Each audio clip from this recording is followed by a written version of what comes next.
Bonjour, mes amis. Bonjour. After that lovely fire alarm that we just seemingly false fire alarm. My name is Kenorah. This is Icy Kyrie. and I'm going to be here running Expedition 33, glitchless. I'm going to take these off because I can't see anything with them on. All right. So we are going to be playing on story as there's only really we'll get into that later. I'll touch the mid-roll later, but I'm ready to start whenever. Cool. 3, 2, 1, go. Okay, so this is Expedition 33. This game was made by 32 people and a dog. Dog's very important. The dog is very important. He is the the happiness manager at the company. Yes. Very important. So we'll be All mashing right, through a let's lot of go. dialogue, I'll accompany not you watching there. any of the cutscenes. Are you We've already ready to skipped see 2 of her them. again? As much as I dearly love the cutscenes in this game, Yes, they're a little I bit slow. set up these grapple shortcuts. Yeah, just a shame Nice, because huh? the voice acting in this game Don't is tell your absolutely sister, though. I sort of phenomenal. borrowed Everything in this game is the hooks from the absolutely expedition. phenomenal. Come on, good stuff. Speed up a bit. See, Mael has the Sophie right will have idea. already Yeah, departed tell by her the to time speed up a you've bit arrived. already. So real quick, when do we need to know for the outfits? Yeah, Can't so believe when Sophie we already kind of turned get started 33. in the game proper, this is sort of looks just the so intro much younger prologue. than We will have the outfit She's popular. I'm sure bid she wall, already kind of be a has a live necklace bid wall, full of flowers. where we'll You look whoever terrible. whichever I know outfit has the most Come on. And votes, we will just gonna have hot swap between. So this is the first tutorial fight with Mael. We know what we're gonna do, so we don't really need to listen to the tutorial. For those that know, which won't really play any part into it. Oh, not even more damage. There we go. Won't really play into it now, but all right, he's dead. This is played on the most recent patch of the game. There have been a few patches, some of things that have nerfed, some things that are just fixed and broken and changed plenty of other things. It's very complicated, and when it becomes relevant, I'll explain it. But this is played on the most recent patch of the game. It is quite accessible, I would say. There are faster patches, but overall it's still a pretty... I want to try to see if I can get this. It's a bit late, isn't it? No, okay. I usually can kind of get Gustav stuck there and just kind of T-posing in my practice. So here we are. We've been playing Gustav and having a little bit of a friendly spar with his surrogate, little sister, I'm fine. Mael. Adopted sister. Adoptive sister, yeah. I'm fine. And here we meet lived Sophie, 33 good years. who's lived 33 good years. We've had our whole lives together. They're all fine. 33 great years, and here's to many, many more. Mostly. I'm not fine. You will be. I've listened to this dialogue quite a lot. So here we meet Sophie, who is Gustav's ex, and we're just kind of cruising through the prologue, rushing through it as fast as we can. I wonder if we're going to meet anyone else. Oh, Nuna's playing. Oh, Luna's playing. You two would make a cute couple. Sometimes I feel sorry for her. Who? The paintress? Oops, I'm not looking. So pretty much the main plot of the game is every year there is this entity called the paintress that's in the background who is doing what they refer to as gammaging people at a certain age, and that age increments down each year and is shown on the back on the monolith at the back there. And so Sophie turned 34, which meant had turned 33 this year, which meant unfortunately she's going to walk the dogs. Here we're going to start the expedition, and they threw a little party for us. We'd love to hang on that notebook that will have no relevance in the speedrun whatsoever. I can do that. But it's pretty much just Gustav's little chance to kind of say goodbye to his people and his loved ones, and have a little chat with Mael here. Oops. Come on. You can have another little sparring match to get a festival ticket, but it's not necessary, so we're not gonna. Yeah, the whole thing is the little festival. As you talk to people, you get tokens, which get you like different hairstyle. I think a different outfit as well. Yeah, so there's a hairstyle, there's a picto that you can only decrypt later, and there's a key for a thing that we're not going to get. So they're going to go on this huge expedition with a bunch of people, and they're all going to have sunshine and rainbows and puppies, and they're all going to be too distracted by the puppies to not be able to go on the expedition with us. It's very good. Yeah, nothing bad will ever happen. Nothing bad will ever happen to anyone in this game ever.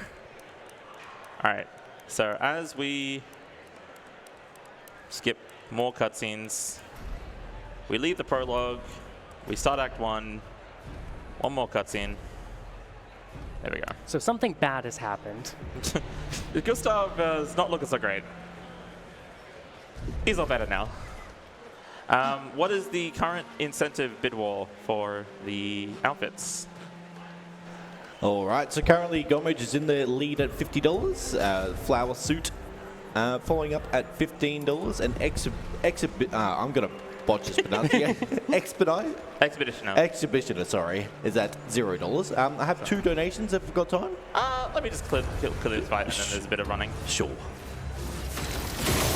Oh, that's a little loud. Yeah, you could turn the game down just a bit. So you're kind of meant to, like, you get a little tutorial there to shoot weak points. It's actually slower to shoot his weak point because of how much slowdown there is when you do. But there's just a little bit of running here, so any donations would be now a good time. Fantastic, thank you so much. We have $10 from Bossa says hi. She isn't understanding that cat here means category, but I think the meow means she wants you to save the animals. Meow.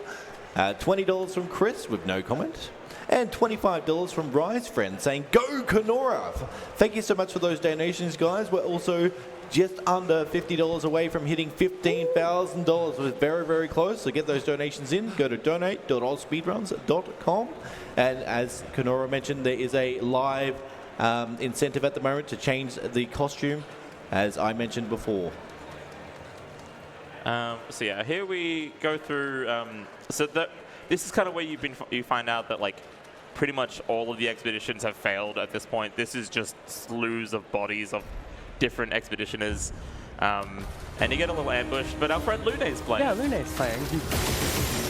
Lune's here to help, and she's kind of our like quintessential mage character. Gustav is like sort of a hybrid damage dealer, but like a little bit of support and utility.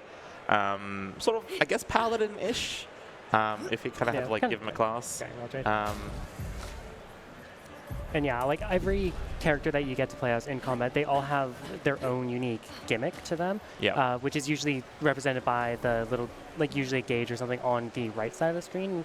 So Gustav has his overcharge, which is as you do attacks and I believe parry, I don't know, and don't know if it does on dodge. You charge up as you charge up, he has a special attack that gets stronger. Lune gets stains for every special attack she performs for the different elements, as well as light, which is an all-encompassing element. They empower her other future special attacks. So here we pick up one of the most important pictos in the entire game, Critical Burn. Basically, it gives us a 25% increased crit chance on any enemies that are considered burning, have the burning status effect. Lune, as well as Mael, who we'll get soon at some point, can inflict burning quite easily, and that just gives us a good chance to get a critical hit. And we're just kind of just squeezing up through. Here's a fun little trick. You can, with the right timing, kind of just jump up. You can kind of jump perfectly to avoid the ledge grab to climb up. It's like a little bit faster, and it's cool when you get it, but it's not that bad if you don't. These 3 enemies are honestly some of my least favorites, just because their attack patterns can get kind of weird to parry. But if they quickly attack, that's fine. It's their slow attack that's kind of annoying. Never mind, they quickly attack both times. And yeah, one of the things with flying enemies too is if you can't kill them super fast, they have like a, what is it, like a 99% evasion chance on regular attacks. So on melee attacks, yeah. On melee attacks. And special attacks as well. Yeah. So you have to use the free aim shot, which for the neutral special they cast gun. Yes. Oh my God, Persona reference? No way. So this game loves to wear its influences on its sleeves. A lot of Persona, a lot of Final Fantasy, a lot of Mario and Luigi. Yeah, Mario and Luigi Superstar Saga. So there's like quick time events in your special attacks that you start seeing. There's the free aim from like Persona 5, and even like a little menuing in combat, so very like kind of Persona-esque. Yeah. Yeah, in combat, like when enemies are attacking, it's very, very reminiscent of the Mario and Luigi saga, which I think the devs actually just confirmed in an interview a few days ago that that was the inspiration for it. So here's a fun little thing that we can do. So we are playing glitchless, so we're going to avoid any and all glitches that like kind of break the game. But you can kind of inbounds jump here and then. Is this a glitch? It's not a glitch. It's an inbounds skip. Very distinct difference. Interesting. The glitches, you'll know them when you see them. So we're going to grab those. I'll explain Dead Energy 2 in a second while I just quickly do this menu.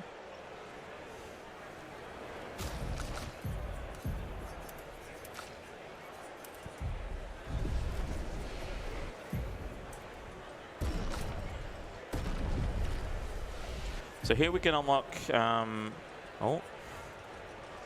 Gustav's powerful skill. Basically, it lets us apply the powerful status onto our entire party, which gives them a 25% damage up. This fight is awful. This is Evike, French pronunciation, lots of accents.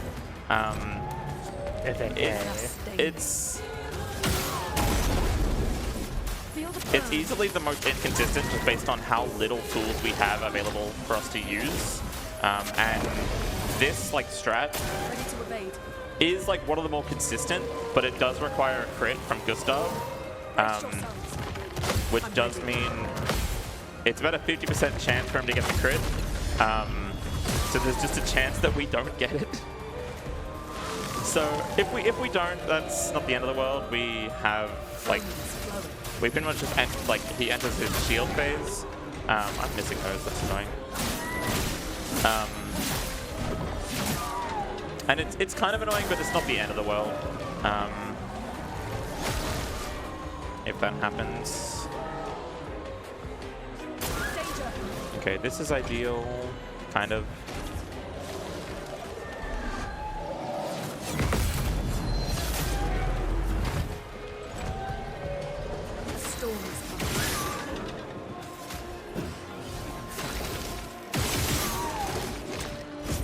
So we hope for a crit here. Careful. I missed the quick time event, which meant I lost a little bit of damage. That would have killed if I didn't miss that, but oh well. We want to try to avoid killing these guys at all costs, and I probably should have dodged on Lune there, but unfortunately he has entered that shield phase that I mentioned, and we just kind of have to burn through those down. And you see he's probably going to be like just ever so shy of his total health. So we can parry with Gustav because he won't kill. I'm ready. And then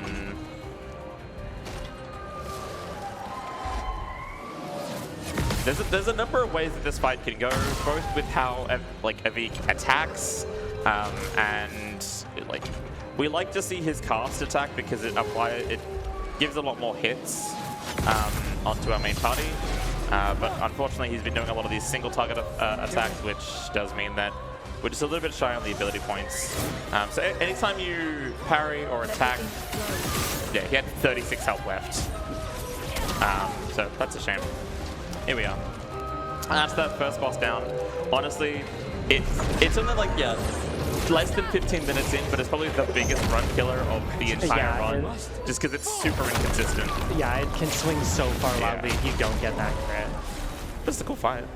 Very cool fight. Okay. And yeah, just to quickly finish explaining the AP, perfect dodges, parrying, and regular attacks that you land all give you an AP, which are what you empower with, perfect dodges with a pick. With the dodger picker on, yeah. Well, these load times are. Ooh, yeah. Uh-oh. But yeah, the So, AP is your resource the to message use said your head north. specials To the Yeah. weird corals. or skills, I guess. So here we're going to trigger been a like long the day. tutorial to We enter should the make camp, which Let's keep going. is actually required. If you We if you won't don't find go my into the owl camp if we're right now, dead. you can't access the next area. So we just got to do it at some point. It's a really cool cutscene. There's honestly one of my favorite cutscenes of the entire game that we just skipped. Unfortunately, we're not going to be able to. If we wanted to watch all the cutscenes, it would add another like 7 hours to the ride. Yeah. So the fact that we can skip all of them and then beat the game in about 2 is ideal. So here we enter Flying Waters. So yeah, the thing about the Dead Energy Picto that I mentioned earlier, its actual intended use is that upon killing an enemy, it grants you 3 AP for you to use for either more ammo, like more free aim shots, or more of your specials. And it's very cheap. What the game doesn't tell you, and probably isn't intended, is the fact that there are 3 Pictos in the entire game that for some reason also just give you a random 10% damage bonus. Species. Dead Energy 2 is matter. one of them for Between us and some Maya. reason. And so we never actually, like, we equip it on every single character we want to do damage ever, less because we want its actual effect of giving us energy when we kill things, because usually when we kill things, the fight's over, and more in the fact that it just gives us a free 10% damage amp. There is another Picto that we grabbed that does the same thing, that we utilize quite a down. lot, but we also don't know utilize it what's for its inside actual yet. intended effect as well, which we'll get into a little bit later. So here we find the manor. There's a random door in the middle of this weird hut surrounded by corals, and it brings us into this kind of TARDIS-looking, bigger on the inside manor. And we're going to find a new party member. Here's where Miles just been. Yeah, and we walk up and say, "What's the manner with you?" You could nod. You knew what would happen if you invited me here. I know. All right. So How did you find one of the me? little quirks, There was a I'd say, message of modern patches is that you can't Do you know interact who with left flags while message? while they're talking. But what we're gonna do, no, come on, Mael, please play nice. Come on. We're gonna quickly do the menu, and then we're gonna load an autosave. That will interrupt and skip the dialogue so that we can actually interact with the flag. Not a glitch. Just playing the game a little cheekily. So Mael's a fencer. Mael is very good at one-on-one fights. And oh boy, is she good on one-on-one fights. She is extremely good at one-on-one fights. Her big thing is that she has these 3 different stances: offensive, defensive, and virtuose. Defensive does, as you would expect, it halves the damage she takes and also makes her generate more AP. She just did about 1,000 damage when we needed a crit to do that in the last fight, and she hasn't even reached her full potential yet. Yeah, that was her being stanceless, which is no buff whatsoever as well. The big one that we utilize is Virtuose. She does 3. It's plus 200%, so it's 3 times damage on everything she does. For usually a single action, but sometimes that's all you really need. Yep. Who could have done this? I can't believe you didn't talk to Noko. I love Noko. Noko will come into play later. There's a path through. So yeah, we briefly meet a little friend, a little gestural called Noko. He's Mael's little friend while Mael's been here. She was taken by someone, we don't know who. Noka will kind of stick-ish with us, kind of leading the way So they have to the gestural village where our kind of main goal is now. Nice. That's another one of those jumps where you can kind of angle it to just jump and skip the climb over, and it just looks very seamless when you do. So here we are in Flying Waters. We're in the second area of the game. Keep in mind what I said about Mael's damage output and the fact that we are in the second area of the game. We're not fighting any random encounters, so we're pretty much at very baseline level experience. Bosses in this game, unlike some Final Fantasies, do give experience, which is very nice, because if they didn't, things would be a lot slower. Yeah. And another important thing is you do get EXP bonuses if you complete a fight flawlessly. Yes. Which does come into play later on in the game to make sure that Kenorah is hitting the right thresholds. Yeah. Like, there are some that, like, if you can still kind of do if you miss a little bit of experience, because it's a 20% boost each combat, which obviously is important, especially you don't want to miss too many of them. You can sometimes get hit on like 1 or 2 and then still be mostly fine. So here we have a Goblu. Honestly, one of the most banger soundtracks. It's so good.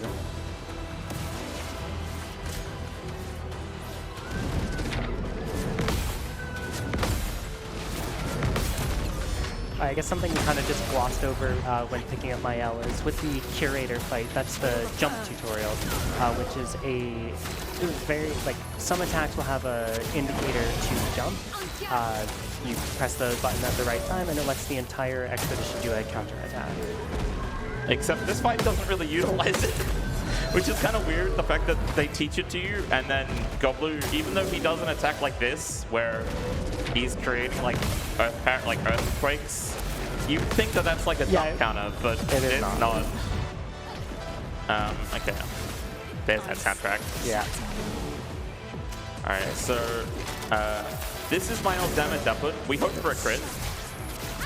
Okay, she did half of the damage cap without a crit. Yeah. So that's a pretty good indicator as to the damage output that she can perform. And this is at the very beginning of the game when we just unlocked her. Bare minimum stats on her for when you get to this point. So what we're doing here is kind of just like a bit of, like, the early game is a bit of a loop where currently we're using Lune to apply burn, and then we're using Mael to capitalize on that burn to enter Vertigo stance, and then Gustav, we unlocked another ability called Marking Shot, which applies the marked status effect of the enemies, and Mael has an attack that does it. What Mark does is it makes them take 50% more damage, but then Mael also has an ability that takes that and then also gives the ability a damage amp if it's used on a marked target. So it's just a lot of damage. Yeah, if I remember right, if PSA does, it's a extra 50% on the mark damage, I believe. Yeah. And then plus the total 300% from Virtuoso stance. Yeah. So it's a lot. It's a lot. Trust him. So here's the Curator. He's now going to be in charge of upgrading our weapons.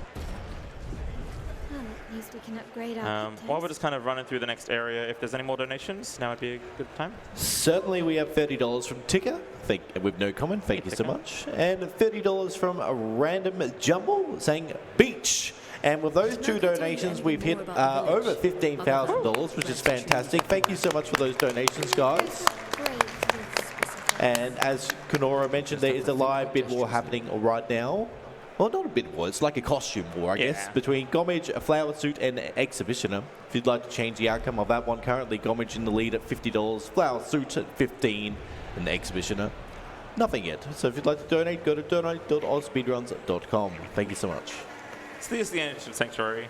You can kind of just like cycle between your characters. I like playing as Lune because she floats above the ground.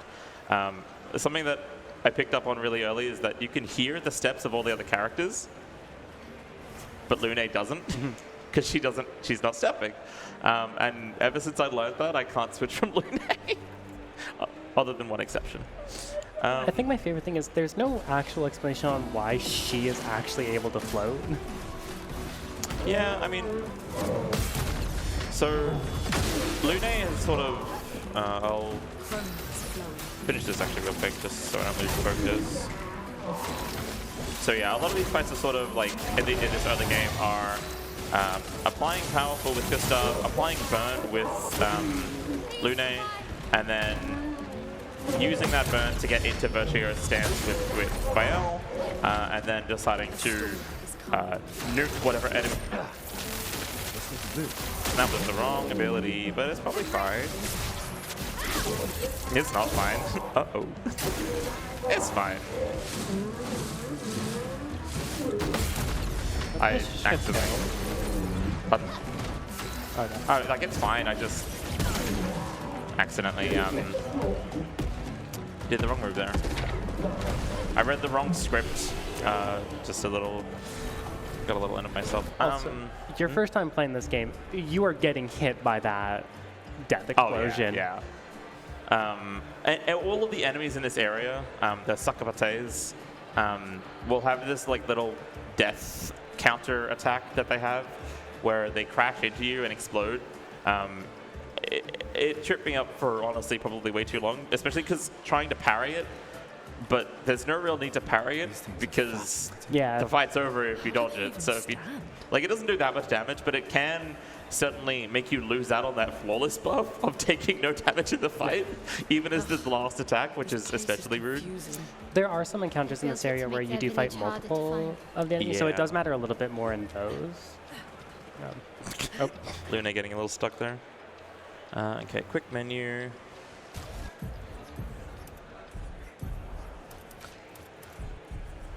So yeah, the Pictos we briefly touched on. Basically, the Pictos are kind of like your equipment in this game, other than like the physical weapon that you would equip them with as well. They do different things, they have different effects. And once you complete 4 battles with them, they get learnt as like a Lumina. And a Lumina can then, you can take those effects and equip them for a cost as well on any character. So there's that jump at play. Yeah, it took an entire 2 areas for, or area and a half for the jump to come into play.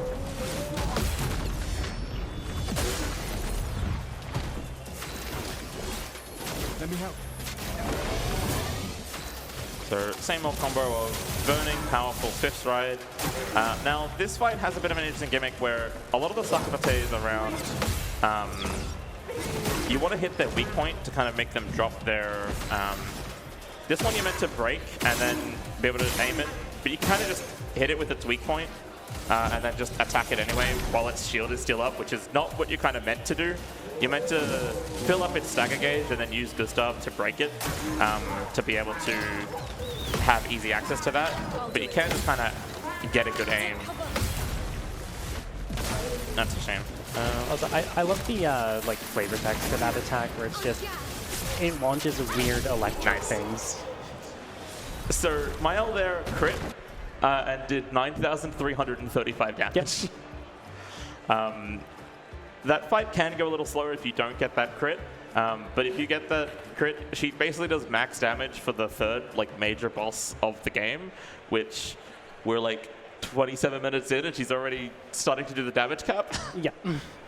Which just goes to show kind of how much Mael is not okay in the context of the speedrun. And what if we made her much worse?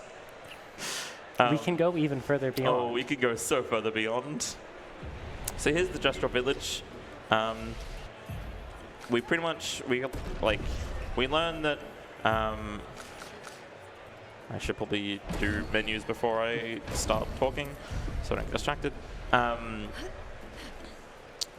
The ways around the map, we can explore a little bit more if we want to, but it is, there are certain areas that are blocked, and we learned through Noko, our little friend here, that the village chief here, Golgra, can give us a password of So there is a little dialogue stuff you can do that I kind of forgot about.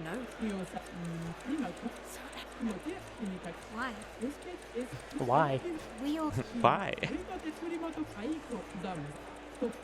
The strain. So she pretty much tells us that like SKA can help us get off this continent, The way. which SKA being this like creature of legend that will come into play a little bit later. Yeah, I could speed up some of the dialogue, but it's awkward. So here we have a series of one-on-one arena fights, and who do we know that's good? That's really good at arena fights. It's Mael. It's always Mael. We also gave her a new ability, Rain of Fire, so now she can very easily inflict a good amount of damage and also burn things. okay. Now, imagine if a world in which this also gave her something that made her even better at one-on-one fighting. Yes. So whoever wins this overall tournament will get a weapon, and every weapon sort of has like a unique passive or set of passives to it. And the weapon that Mael can win if she wins the tournament, if you put her through the whole tournament, lets her start off in Virtuoso stance, so we don't have to do any of that setup stuff that we were doing to begin her off in Virtuoso stance, which means we can just start doing huge damage from the offset of every single fight, which is very good. It's also here where we meet the stranger in the next fight. Golga mentioned a stranger that came to their village, and it's just been kind of having fun, being part of the arena. Wonder who it could be. I have no idea. It could be anyone. Could be anyone. It might be Gustav. It's Gustav again. Yeah. Unfortunately, if you get 0 crits in these fights, you just have to do like a quick attack, but it's not that. It's not that slower. So yeah, here we're gonna fight the champion of the arena, and there's a little cutscene, and it's revealed that it's actually one of the expeditioners of Expedition 33, CL, who Ready to parry. is unsurprisingly will join our party after we win this fight. And if you lose the fight, she's the one who gets the weapon, which is cool. What's also neat here is she gives herself an extra turn, but that just makes her die to the burn damage. Yeah. Also, we are well within time. Yeah, cool. Okay. So here, Golga is going to give us the password to be able to enter the next area, because she pretty much tells us that the password is "get out of my way," and very much like in gestural customs, we need to shout, one of us needs to shout, "Get out of our way! Get out of my way!" as loud as physically possible to the guard in SKA's nest before we are allowed to get in. So who here in the crowd would like to shout, "Get out of my way" to the guard at SKA's nest? But anyone? Excellent. I'm seeing a couple hands. So we had one cutscene that we wanted to be able to try to fit, and it was specifically this one. We're well within our little time frame that we set. So you'll know it when you see it, but if anyone in the crowd would like to shout "Get out of my way" as loud as they possibly can so that we can progress the game. Well, we can't get through. How are we supposed to get through? You've got to respect tradition. We got to respect tradition. We suddenly can't skip the cutscene that respects tradition. That's not allowed. So here we also unlock CL. CL is kind of like a Warlock debuff hybrid DPS. She's very, very good, which we'll get to in just a bit. So I'll quickly just do this menu. We'll also put on the clothes. And then we'll also equip Mael, the weapon we unlocked for her. It's also nice and shiny and purple. Okay, I need to not skip this cutscene. So yeah, we got plenty of time. So we need to enter the password to enter. Gustav gets a little shy. Yeah. The password as loud as we can. Well. Also, just the mocap work for this game is... You're the loudest. You're the loudest. Really? Okay. If anyone like to shout in... Hey. Don't be shy. 3, 2, 1. Sorry. That's Jeez, you don't have to be so rude. And so the Gestural was just like, why are you being so rude and shouting at me? I don't know the password. Yeah. No one ever told me the password. So no one ever actually told him the password, but Golgra tells us to shout at him as loud as we possibly can, which is, it's just one of the many cutscenes in this game that I just adore dearly how much, and even, yeah, like you were saying, like the mocap of just like Gustav's facial expressions as he really just doesn't. Yeah. Gustav then apologizes profusely to the Gestural, who he feels he is wronged entirely. Yeah, and the Gestural is just like, just go. Just go. I'm sorry. You don't have to be so rude about it. I'm pretty sure if you talk to him before you get the password as well, I think he tells you that he doesn't know why Golgra has him stationed there. He just follows the orders, just being told to stand there. So here we meet SK. That's SK. We'll be back with SK. But SK pretty much tells us, like, his pet rock has been stolen by his best friend, Francois. The more information And now we need to go have a nice little friendly chat with Francois to be able to get his pet rock back before SK can travel with us. And SK has a lot of magical powers, which would let us get to future areas, basically. Yeah, but he needs his rocks. And so this is... Okay. We'll skip the first Francois cutscene, but the second one you can't skip. So here he's going to do the strongest ice attack ever. If we don't dodge this, we die. That was close. Close one. So yeah, now that Mayal starts in virtuous stance, we don't need to do any of that setup anymore. And she can just start doing things. Mark instantly dead. Take the no. Scram! Scram. I love Francois. So yeah, we need to get the pet rock. I can't remember what this one's name is. Oh, that's fun. Oh, that's fun. very different from Gestrals and Nevrons. Well, You think the paintress created hopefully them that too? doesn't keep happening. If not, who else? If tech could come and just plug in the cables just a bit more firmly, because my screen keeps cutting out and I'm not sure what's happening. And I can't just kind of keep playing off the bigger monitor, but if tech could check those cables, I would much appreciate that. Uh-oh.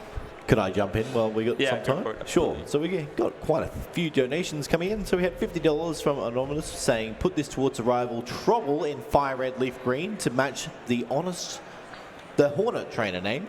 $122.25 from Saxdo26 saying much love and support to a great cause and a phenomenal game with an incredible soundtrack.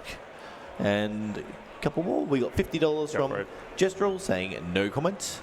And $333 from Level Up Psychology saying losing a rock is better than never having a rock. I'm pretty sure you could go get like dice sets from them here at PAX, if that's who I think it is. That's very funny.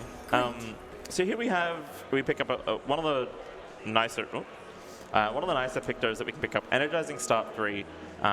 There's 3 of them that we can find. Actually. There's 4 of them actually that we can find. We only pick up 2 of them. We only pick up 1 and 3. And they cost different Lumina amounts.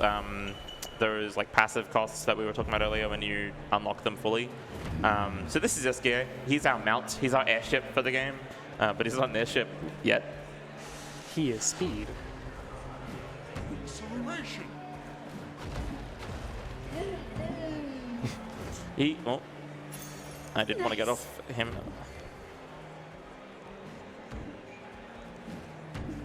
He says different things every time you like start sprinting, and so I was trying to like get the "I am speed" dialogue line, but alas, was not working out.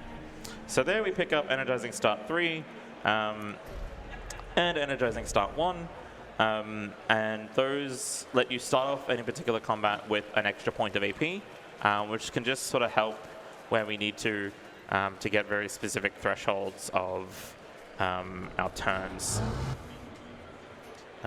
Medallum to level 7. And I realized I forgot to do a level up, but that's fine. I can do that here. It's just a little slower. So we want agility. Oh my. So CL learns quite a number of like useful utility items, especially the thing we're unlocking here is the ability to pick a target, and for their next turn, they will do double damage. Wonder who that's for. As if Mael needed anything more. So here we are, coming up to the Stone Wave Cliffs. Lovely place. Lovely place. Lovely place this time of year. And this is probably one of the longest sort of just like treks before we kind of, we pick up a few things, very important things throughout. There's a lot of like little bits of lore segment throughout this. I forgot my water bottle. That's a shame. I don't know where it is either. It's probably in the tech room, so it's whatever. Lots of running in this segment. There's one thing that I want to explain, and then probably I will. Forgot about that guy. He's just chilling. Actually, I'll switch to CL. Oh, thank you so much. Except that's. Have you got a lid for that? I'm just. Could you put the lid on that? I'm paranoid. I'm sorry. So this little, I believe they're called paint cages. It's been a bit. Yes, paint cage. You're meant to kind of go around this whole area and aim at these spots, but you can kind of just get most of them from the entrance there, which is very convenient. And it gets us a weapon for Gustav that is a pretty decent like power boost. But for some reason, Gustav's weapons don't have any passives. I don't really know why. It's because it's weird. It's one of the bugs that they just never quite fixed in the game yet. Yeah. Here we are. There's a lot of these enemies, like sort of great sword cultists. They can be kind of scary, but we just kind of don't bump into them at all. We don't really fight anything. We then do want to climb up here, pick up the first strike pictor. It's the second one that we pick up that has that weird 10% damage buff for no good reason whatsoever. It also makes you play first. It does. Going first with an extra 10% damage is... Yeah. And its status even increases your critical rate too. Yes. So yeah, so as pictors, pictors will increase the stats of the characters that they're equipped to. But then once you learn them as Luminas, equipping the Lumina doesn't grant that stat, so you can still sometimes use Pictos as stat blocks, basically, as well as you then don't need to pay the Lumina cost to be able to equip it as a Lumina. So we want to quickly squeeze around here, hop up here, and then pick up this Pictor, SOS Power. This pretty much will apply the powerful buff to whoever is got it equipped, to whenever they fit below that, fall below 50% health, which we have a couple ways of manipulating a little bit later. But as of right now, it's just kind of it's a good stat stick at the moment. For the rest of the Stone Wave Cliffs, we are just kind of going to be running through, so if there's any more donations or anything to read out, then now would be a good time. Yeah, sure. We have another $50 donation from Anonymous, and I might also plug the current incentive, which is live. We have a $50 towards Gomage, $15 towards the flower suit, and the expedited still at $0, and that's to change the outfit. We just had a $20 donation now from Ton Hu saying, "Here's to a wonderful cause, and for those who come after." For those who come after. Is that a reference to the game? Yeah, okay. Thank you. It is the motto of the expedition. Okay, thank you. For those who come after. Yeah. Okay. Thank you so much. So yeah, now we're entering a spooky, scary cave with all these lamps that are about. And they seem to light up at our presence, which I'm sure is fine. Nothing bad has ever happened in a cave. Also, just a very, very long grapple. Very long. The fact that I have the time to drink that. So yeah, coming up is, well, it was one of the more consistent fights in the game. And then they made a patch that changed it.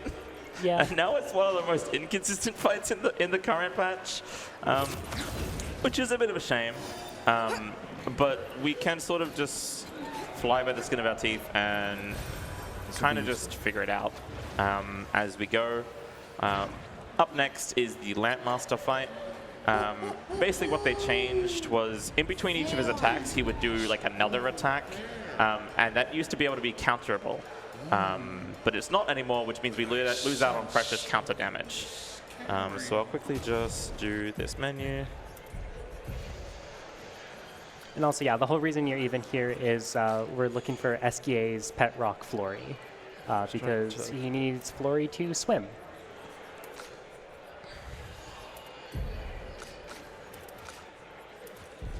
So yeah, the weird like damage amps on First Strike and Dead Energy work as Luminers as well. It's not even just the Pictos, it's also just like the passive, that passive effect just gives it for some reason. Okay, so we're hoping for either a good amount of targeting Mael, because she does a lot of damage, as you can see. Honestly, those two crits are really going to help a lot. The fact that we're targeting CL, not great, but it's fine.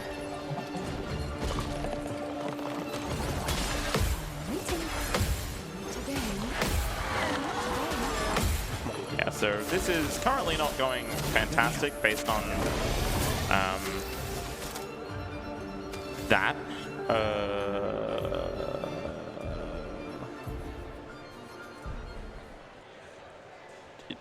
Does that really just require that she gets targeted once?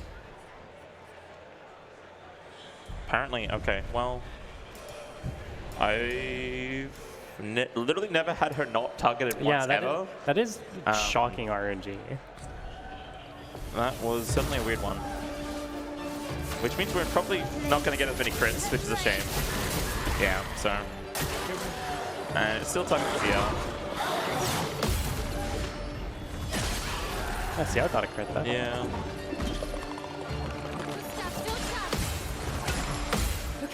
Okay. There we go. I've never had that, literally never had that happen before. Like you said the thing. Because yeah, normally we can just swift stride there and there's no problem. I'm gonna just do this on good stuff because I'm worried about damage. Okay, this is on, okay, we're gonna be looking good on damage. Because that was on Mael. Mael's gonna do this. Yeah, 8,000 damage.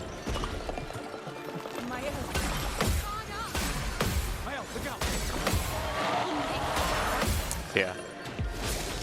It's one of those things where if we always knew what was going to happen, I would use the double damage amp on Mael here instead. But because I wasn't sure how the damage was looking, I used it on Gustav to kind of help phase the boss, but that wasn't needed anyway.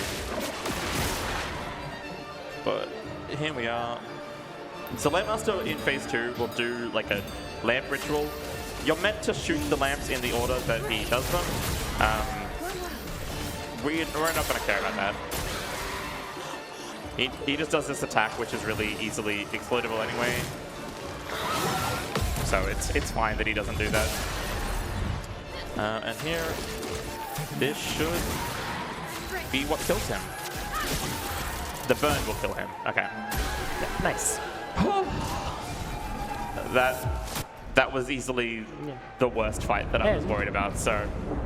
And nothing bad's gonna happen. Nothing bad's gonna happen. We've done nothing to you. We should be on the same side. Let her go. I thought nothing bad happens in this game. So Gustav is caught a little unawares. Something's going on up there. Something's going on up there. Get us up I don't know why there's any fighting up there. We're just skipping turns. Yes. Unfortunately, Lune and CL can't really help because they're being occupied. And we skip 4 turns, and then Gustav... Look, they're both not doing too hot. Gustav's about to win the fight here. Is what's going to happen. Just using the one-shot him. See, yeah, he won the fight. Victory. It's a victory. Yeah. See, it's fine. Don't mind the fact that we... so yeah. That was Act 1. I'm so glad we got past Landmaster. Yeah, like, that's cleanly. really good. So now we're playing as Verso. Verso. Don't worry about it. Yeah. Gustav has gone out to get milk, and we'll be back at the end of the run. But thankfully, we can now swim. Escape, please. Thank you. Through the quarry tunnel. For swim, swim. All of SKA's dialogue for either sprinting or hopping in the water is just fantastic. But yeah, so thankfully, new character means new outfits. Yeah. Everyone okay? Which I will just do quickly here. I love that mini bug. Yeah, Gamash. So here we have the Forgotten Battlefield, which a quick little tutorial fight. Verso here teaches us about gradient attacks, namely gradient counters. Watch out. And what's meant to happen is on this enemy's second turn, he does a gradient attack, which you meant to use a gradient counter. But we kill it before it ever does that. So the tutorial just kind of doesn't ever happen. Yeah. We can still do gradient counters, and there is one fight ever that will actually use a gradient attack on us, which we'll see at some point. So this is the Forgotten Battlefield. Lots of dead expeditioners here.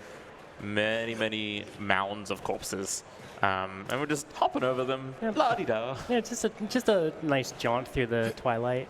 Yeah. And so Verso kind of tells us that there was like a special Nevron that kind of caused most of this. But most likely not. It hasn't been seen in many years, so I'm sure it's fine. It's fine. I'm sure it won't come out anywhere. I mean, there are all these regular Nevrons, and I can just walk past them off just fine. Like, yeah, foreshadowing is not a literary device. Nah, not at all.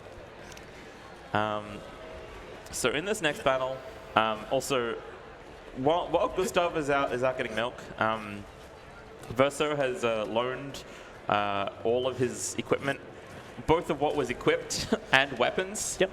And Verso actually has passive abilities on his weapons.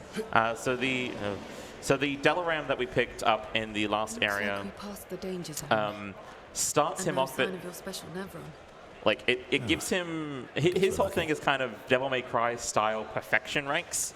And that what the Dalaram does is it sets his default rank at like a good at higher than normal. I think it's B. I believe so. But it cuts his health in half. But thankfully, we have things that we like being at low health. Yeah, if only there was something we picked up a little bit ago. Yeah. So we're actually going to turn everyone off. Energizing start to... shoot. First try. Nope. So yeah, we've intentionally turned off Lune and Mael to just have Verso here. And then we're going to learn some of his abilities. Hey, powerful. I've seen that skill before. Yeah. And Berserk Slash goes there. All right. So unfortunately, here's that special Nevron. Sneak attacks us and he said he wasn't going to show up. Destroys the bridge. And here's Julie's day. Ready to strike. So Verso does a lot of damage right now. Because especially this boss is weak to the light element. And the Dalaram does light damage, so it's really good. And that was a damage cap counter attack. Yeah. So this is phase 1 done. Yep. This boss is really fun, but also like a really challenging way to enter Act 2. And it's really cathartic just how much we just kind of butcher it. Yeah. Yeah, this is definitely, I would say, like the first big like skill check in the game in your casual playthrough. Yeah. Yeah, the boss does imply inverted, but Verso is already inverted. Not impressed. So Verso does a lot of things, kind of like, it's kind of like the Dark Knight-esque, where a lot of his moves will, and now with the fight, a lot of his moves will do good hits or good damage, but will also like cost either his perfection rank or his health to execute them. But again, we have things like SOS power, which grants it powerful, and just everything kind of works out. Oh yeah, we have way more than enough time. But probably just play it safe and not do that one. No, that's fair.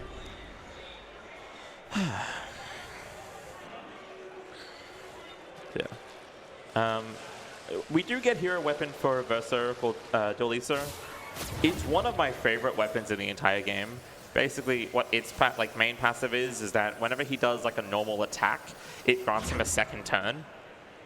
So it can be really cool to interact with like some of the pictures that like inflict defenseless or debuffs on the enemy with your basic attack, and then you get to follow that up with a second turn. And it was used for some early routing near the end of the game for quite precisely things like that, where being able to apply debuffs are very powerful, especially if any certain bosses apply buffs to themselves. Being able to apply the opposite will override it, and then still give him a turn to be able to do what he needs to do. And thankfully, past the scary Nevron part, there's this nice little tranquil area, which is Verso's favorite spot in the whole wide world. Nothing bad ever happens. Nothing bad ever happens in this video game. And then we got a little bit out of here. This guy is just waiting for us. He's chilling. And then we will... I forgot that these notes were still partially devolved from someone else, and I keep meaning to change that.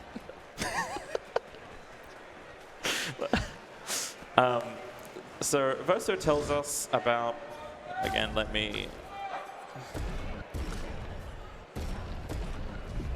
Verso tells us about Monoko Station, where hopefully this character called Monoko will be able to help us to kind of go to old Lumiere. So where we started the game was Lumiere, and it was at some point, for unknown reasons, kind of taken, plucked out from where it used to be and put where it is now. How far to Monoko Station? And we're hoping that Monoko will join us, as Monoko is quite powerful in his own right. Unfortunately, we don't really use him in the speedrun at all anymore. Which is a shame. He's probably one of the coolest combat mechanics. Yeah.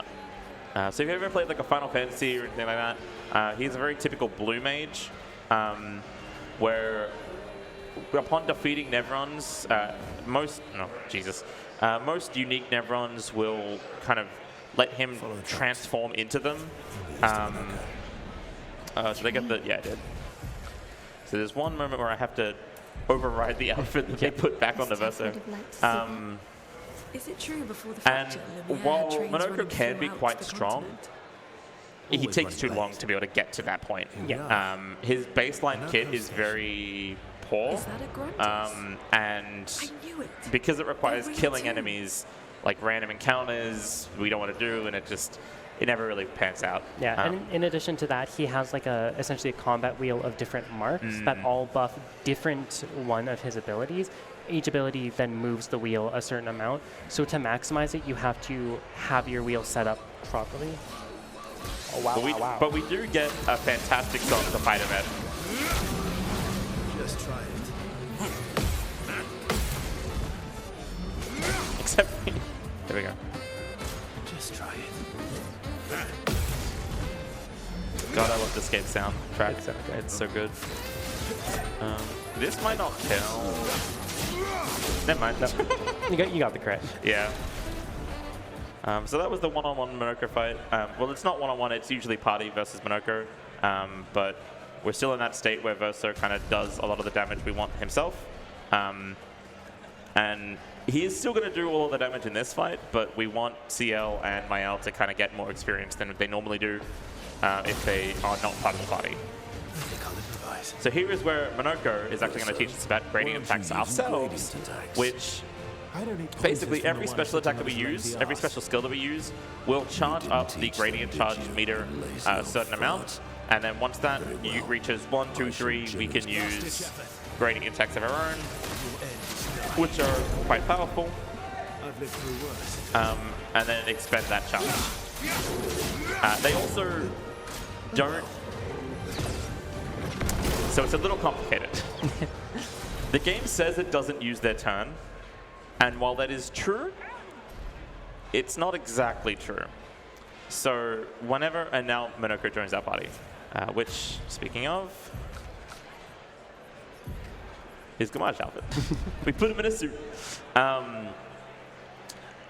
So whenever you, there are certain skills that will let you play again, and it gives you kind of like sort of a half turn, where you get to do a whole turn's worth of actions and whatnot, that's all fine, but it will never let you chain those play again effects into themselves so that you don't just get infinite turns. Gradient attacks, it doesn't really say it properly, but they basically operate on the same feature where it's that play again effect so that they don't just give you infinite turns. So if you've ever had an extra turn from something else and then used a gradient attack and then wondered why it's ended your turn, that's why, because they don't want you just chaining infinite play again effects. One more quick dialogue skip here where...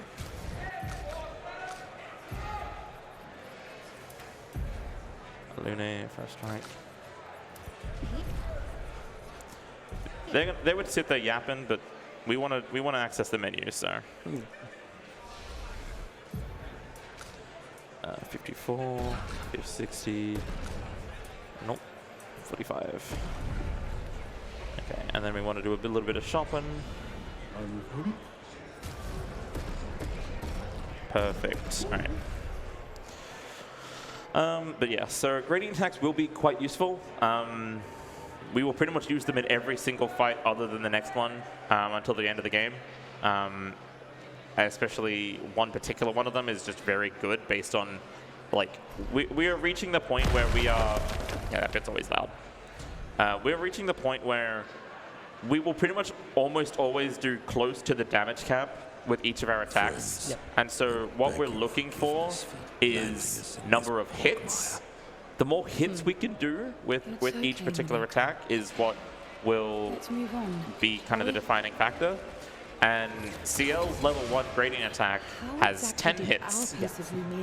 So even though she won't do necessarily exactly max damage with each hit, she does so many hits that it easily makes up for it. Yes. And it will melt bosses, which we will see upcoming pretty much for the rest of the game until the end. Yeah. And yeah, little story segment right now. Something happened. The party has been split up. So right now it is just Lune, Ciel, and Monoko. Monoko's really sorry, and he feels really bad. He feels really bad. It's kind of his fault, but he wanted to show up with his new friends. Yeah. Again, very unfortunate that we're skipping the cutscenes because the cutscene with him after he smashes the wall down is incredibly funny. He would also unfortunately have to pay the swear jar tax. Is also the problem. And Lune already has to do that for this run a little bit. Yeah, Lune's already four in. So. Speaking Yeah. of him, if we include the French swears, they're all at least a little bit in. I don't think we've heard any of the French swears yet. In Flying Waters, they say merde. Do they? Yeah. Because the Bougion, the big guy. Anyway, Noko's with us here with Mael and Verso. Noko and Verso have a bit of a pre-existing relationship because Verso and Monoko have a pre-existing relationship, and Noko is Monoko's son.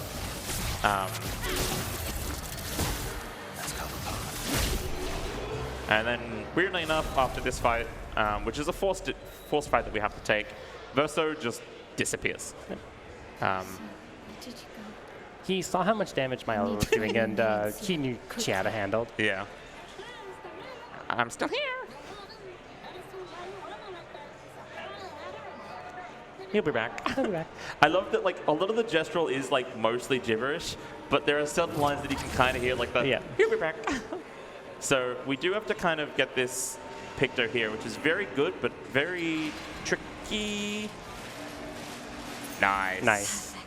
Yeah, perfect. Getting into that encounter is not good. it's winnable. It's just really slow. Because there's 3 of these enemies, and they all have so much health. Yeah. So here we find a weird matter at the end of Old Lumiere. Wonder what that's about. Yeah. So yeah, Auto Rush is what we picked up. Rush being one of the 3 other buff effects, increases our speed stat quite effectively. And so this Picto begins us every single fight with the Rush buff, which is very good. And here we have a fight with Renoir. It's complicated. Yeah. Basically, he's preventing us from getting to the Paintress, and we want to get to the Paintress to end the cycle of everyone getting gammaged. Yeah. The fact that he did pedals, this fight's over, by the way. Yeah. He's not going to get a turn to do anything, because we're gonna do a thing here where we grant burst our energy. No, it was Slash. And then this should kill him with the burn. Yep. Real shame, because his boss fight music is very good. Very good. I want to say it's one of the best songs in the game, but I would say that about every single song in this game. There's literally, in some of the notes that people have had, it's like, we have a second fight with Renoir later, and it's Renoir with the better OST. Yes. Because that second fight is, but we'll get there. Yeah. So here we're going to upgrade CL's weapon a little bit. We're also going to upgrade, you can upgrade the items that you use. I'm meant to also give CL everything we earn. I would. I would give CL everything I earn. Yep. I love CL. She would take it all from you gambling first. You wouldn't get to give it. I know. So now we get to include CL in the party for her damage output. Now that we've unlocked gradient attacks, we've also unlocked the ability through SKA. We found a rock. Yeah, I found a rock. To be able to swim through these corals in the ocean. And now we have 2 main goals to go either there, and we have to defeat both bosses to be able to access the main monolith to encounter and defeat the Paintress. And now we get to use CL for damage, and yes. Oh boy. This gets a little bit crazy. A little bit silly.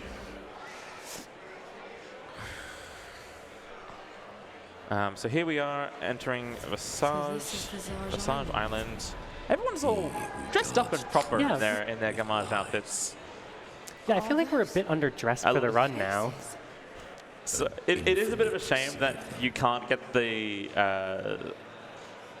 mime outfits in this game without having to challenge the mimes, which is what we're wearing now. Yeah, you do have to go a bit out of your way for, actually very far out of your way for some of them. And if they were a lot closer or part of the route, which obviously they would never be, but or if the category, I would absolutely have put that as an option, but alas, here we are. So here we are yet again. For the most part, because each of our level ups grant us attribute points as well that we can freely use. Mail or CL energy. And we've mostly just been. Sorry, 1 second. For the most part, we've mostly just been putting them on our might, which is like our main offensive stat, but also to hit certain breakpoints with our agility so that we can outspeed bosses at certain moments to get extra turns in, which means they take more damage as well. Yeah. And here we also unlock the Blitz skill from Verso, which is one of those play again effects, which especially if you have the AP for it, is very good for generating gradient charges, because gradient charges are generated per AP spent on skills. So if Verso is sitting here doing 2 skills per turn, suddenly he's generating a lot more gradient charge. which will certainly come into play. Yeah, in my casual playthrough, I really like combining like all the energizing starts. So you just give Verso 2 turns immediately, and by the time it rolls back around, he can do it again. Yeah. God, So yeah, at this point, like the categories with glitches is almost unrecognizable from like a glitchless category. I do have to do one menu real quick actually here.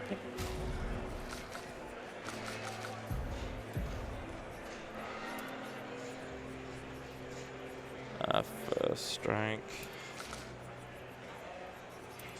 And then energizing start 1 from breaker.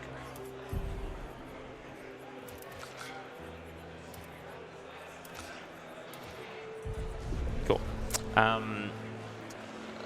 This boss has 2 phases, and through a series of glitches, you can basically skip the entire second phase. And it's kind of neat in how you do it, but it's obviously not allowed in a glitchless category. So we unlocked an ability called Our Sacrifice from CL. She basically absorbs all of the health from her allies, which thankfully the picture we got from Landmaster called At Death's Door gives everyone a 50% damage amp when they're below 25% health, which putting them at 1 very easily lets us do that. So people are starting to just do very disgusting damage. And yeah, being at 1 health doesn't matter too much when you can just parry every single attack. So we intentionally don't want to kill on this turn because we want to set up CL for the next turn, and we want to have Visage's die on its turn, just with a little bit of turn manipulation. So it's going to die now at the end of this turn. I'm glad we got this attack because I hate every other attack. This attack is slower but more consistent, and honestly, I don't care. I just didn't want to die to this fight, and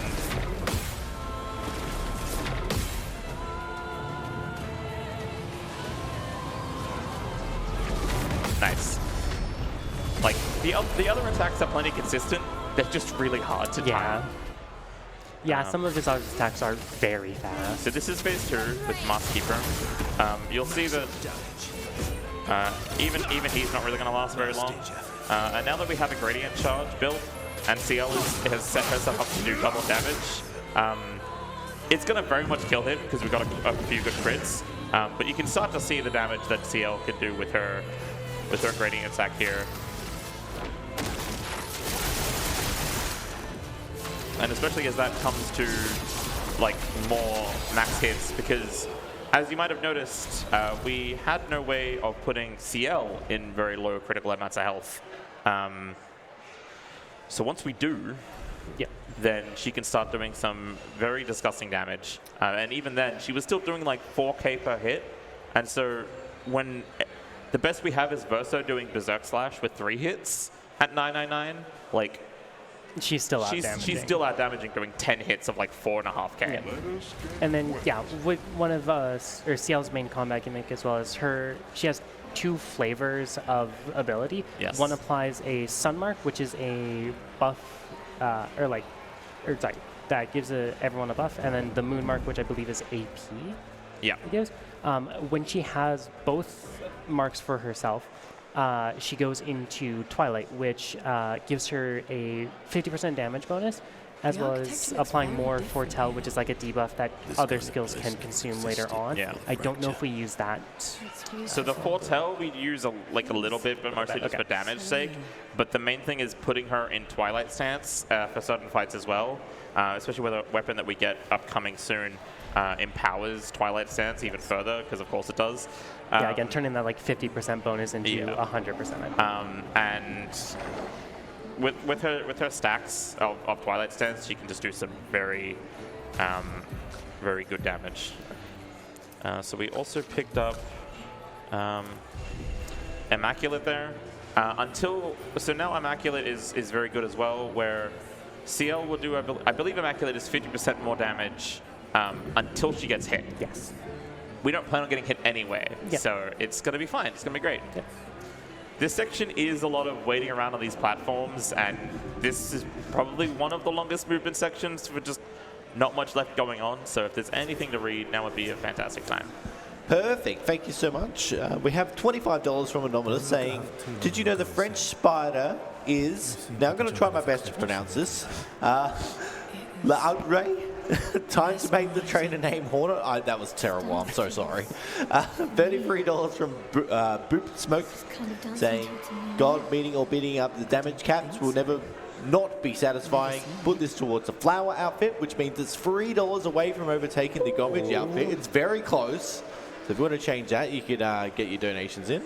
And then we have a $50 donation from Luna saying, Layla is cool, and put it towards the tutorial incentive. Thank you for that. And $1.10 donation from Rab, putting the trainer name for I in Pokemon Fire Red Leaf Green, which actually takes it into the lead by that amount. So if you'd like to change those outcomes, go to donate.AusSpeedruns.com. All donations going on to Game On Cancer. Thank you so much. There's really not a lot to do in this segment, as you can tell. This was one of the first areas that had found a really good out of bounds, from pretty much the first part of it, where because the boss fight starts at the very bottom, you can just kind of jump out of bounds and then using certain collision, stay just in bounds enough to then be able to hop onto the boss platform and start it, avoiding all of this running. But obviously, glitchless, no out of bounds. But this is certainly one of the longest sections without any ability to just skip it, unfortunately.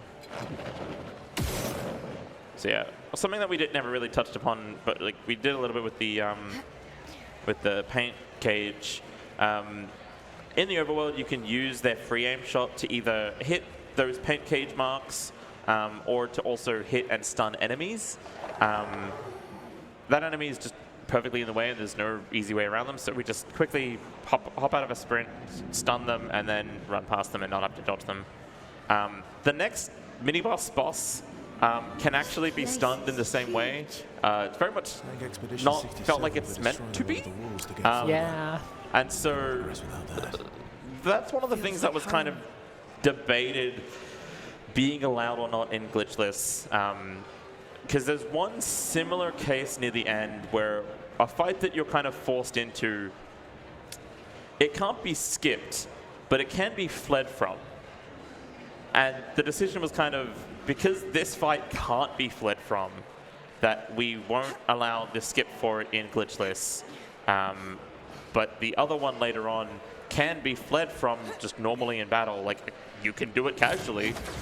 It doesn't require any particular skip or weirdness, and so that one's allowed, but this one, I hate this part.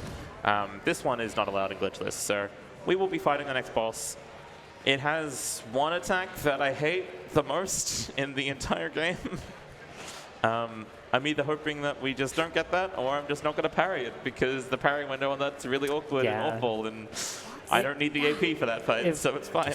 If it's the attack that I'm thinking of, I wholeheartedly agree. Tail swipe. Yeah. It is the most deceptive window, I think, of any attack. Certainly its attacks. It has 3 other attacks it can do for a total of 4 attacks. It will get 2 turns, so we're just hoping for either of the other three attacks twice. But we'll see. It won't be the end of the world if we get it. I will not have to get hit. Otherwise, my characters will die because they will have 1 health. Yeah. We have had a costume change also. Oh, okay. Yep. $33 towards the flower suit, and now that is in the lead. Final push for flower suit. Thank you so much for that $33 donation, Anonymous. I will do that in a second. 22, my... I've got the 1 agility on Monoko. No, leadership goes there, powerful goes there. Doesn't really need to, it's just that's what I'm used to. So flower suit, flower suit, flower suit, flower suit, flower suit. So now everyone's fancy, but white and red instead of black and gold. Alright, so here is the Glissando. In all honesty, it's not that bad. It's got that 1 attack that's really a pain. And we just hope that we don't see it. So here we picked up a skill for Verso that it at the cost of his leadership ranks. Okay, this attack's fine. Nice. Nice. At the cost of the leadership rank, like I mentioned, it grants him and the whole party like a bunch of AP. Okay, yeah, this is fine. Nice. This is a perfect set of attacks. Honestly, probably ideal because the other attack it can do, that's not the one we wanted to not see, is really slow. So it's probably for the best that that didn't happen. And then here we are. Now he's starting to crit for about that 8k mark with Immaculate. She's just starting to do some very solid damage. And it's just going to get better. Cool. That was honestly as ideal as that fight could probably go. Yeah, that was perfect. Yeah. And now we have more waiting to do on these platforms. At least I have a menu at least on this one, so I'll do that. Yeah, I'll do that now. Auto rush at the store.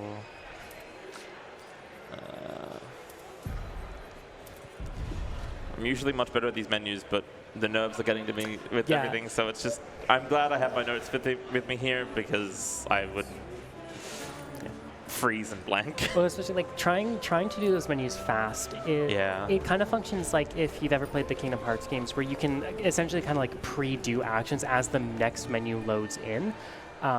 So if you are like have the control stick pressed over, like you can accidentally menu one too far over without realizing it and throw your whole rhythm off. Yeah. So here we have up next, the second of the two kind of main bosses in this mid-game section. We have Seren, who likes to enchant its foes with its dancing and mesmerize them and kill them that way. But thankfully, we're not going to get mesmerized. No. Certainly not in a cutscene that we skip. No, of course not. Of course not. This fight is honestly very funny in a speedrun standpoint because of how normally long and drawn out this fight is. She has 3 phases that she can go through. At certain health thresholds, she will like start dancing more and more erratically. We're just not really going to be able to see any of them.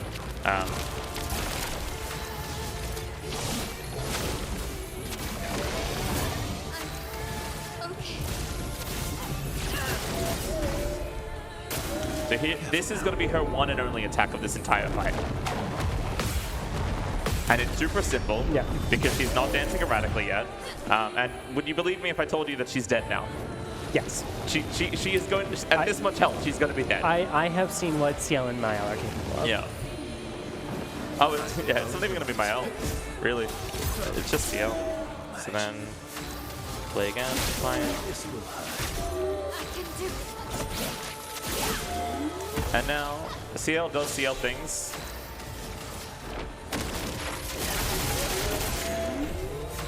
Yeah, 62,000 damage. And that's the fight done.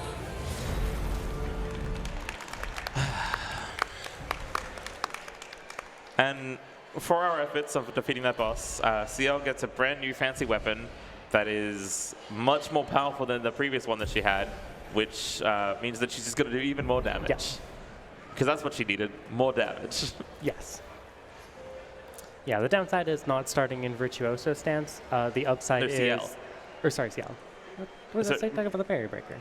Oh, yes, but Mael does get a more powerful weapon. We don't use that yet. Oh, right, it's like, my bad, I'm getting confused. But yeah, Ciel gets a new weapon from specifically Seren that enhances her Twilight state.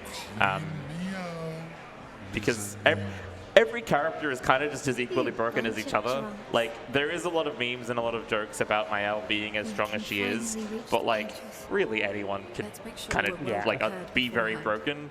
Mael is certainly the easiest to cause that to happen, but... Yeah, also another amazing moment in the cutscene that we just skipped is we find out that Esquier is just full of Verso's wine.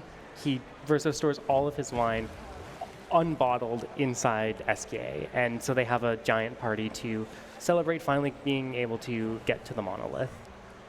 And for this next fight, we have a bit of a fun one. We're going to turn off Verso and Mael, and we're going to put on Monoko. We're going to finally use Monoko for one fight. Unfortunately, it's the fight that we objectively cannot win or do any damage. But it does mean that in honor of Monoko,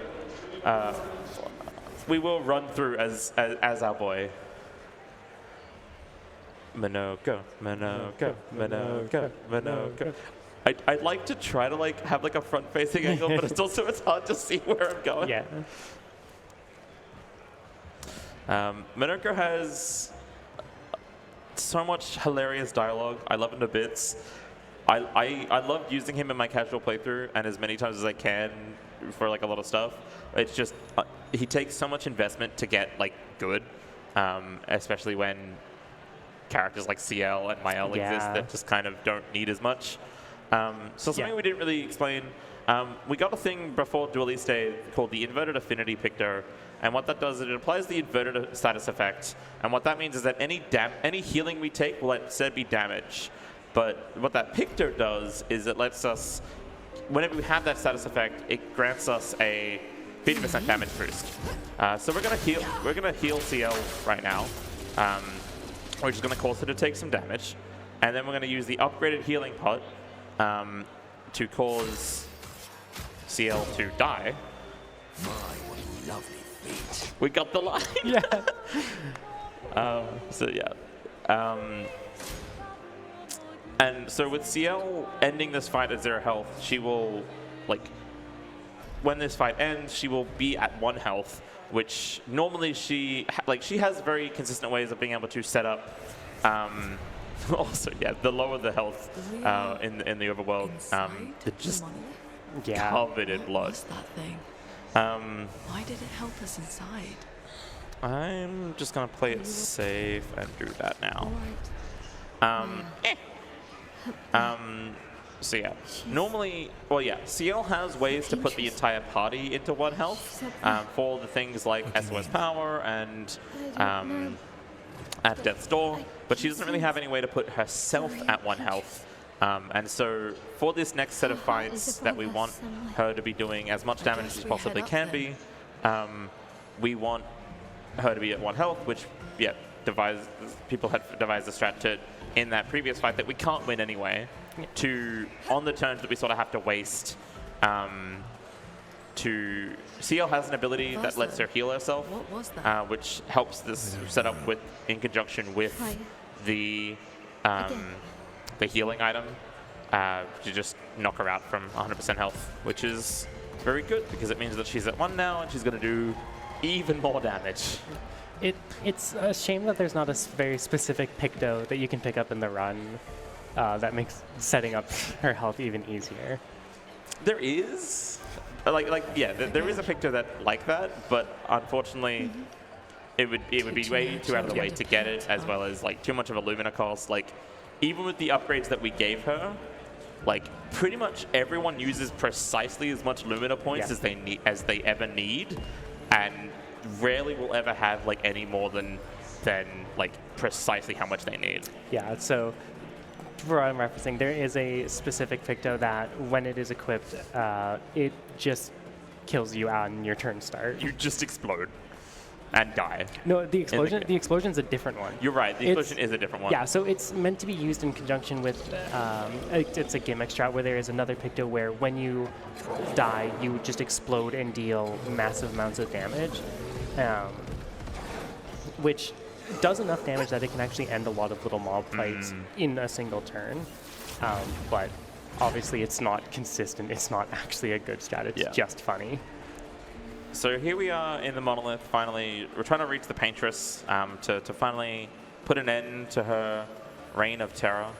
And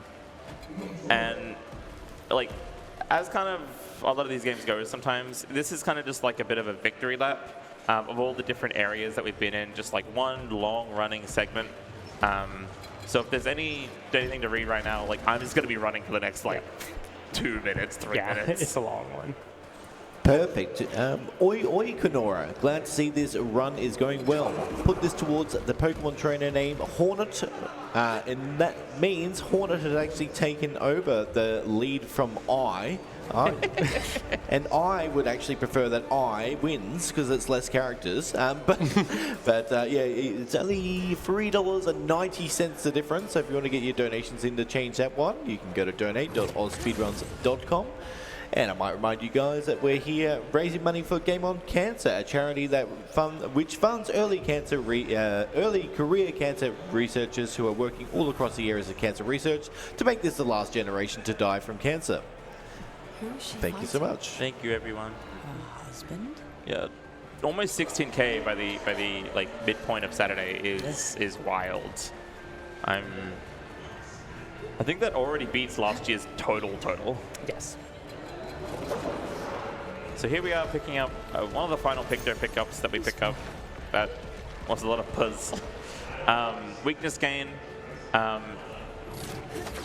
It does have its slight uses, I believe, with CL, because a lot of her attacks do darkness damage, and some of the upcoming fights do, but have a weakness to darkness. But mostly it's just a good stat stick. It gives a lot of speed, I believe.